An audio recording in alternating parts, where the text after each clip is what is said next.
Can someone stand up in the audience and tell me why the media has almost immediately brushed aside the Fort Hood massacre conducted by the Muslim major Nidal Hassan, and as near as 2 weeks ago brushed aside the finding that the FBI knew that the Muslim major Nidal Hassan was a madman and a ticking time bomb about to go off?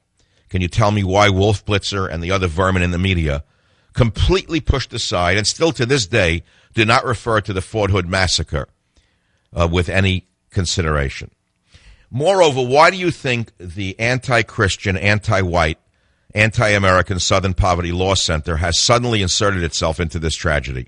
Who is the Southern Poverty Law Center? We're going to look into them and ask ourselves, have they anything to do with the militarization of individuals in this country simply by picking on white males? We have many other questions. We should talk about the Sikh people. I can't say I'm an expert, but anyone who does a search will find out that the Sikhs are more or less an offshoot of the Hindu faith, not the Muslim faith, not that it should matter. This madman obviously thought he was killing foreigners. He didn't care who they were. For him, it could have been Jews just as well. And I have a question for the audience that I think is very important.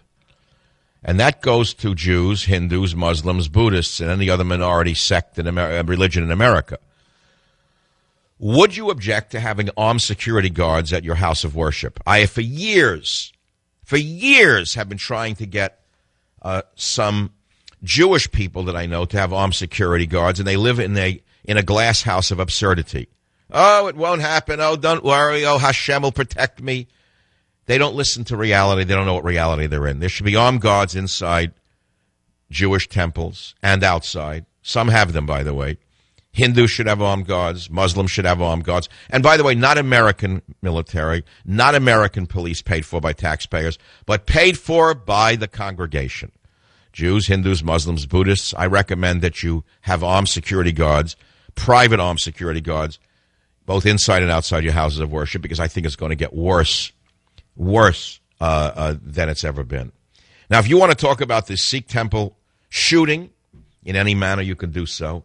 I'm quite surprised that various individuals who I admire in the media are calling him an army vet, as if to smear the army and if to imply that he and the army had something to do with it. I mean, he was kicked out of the army 14 years ago. That's like saying Sikh shooter was a milk drinker.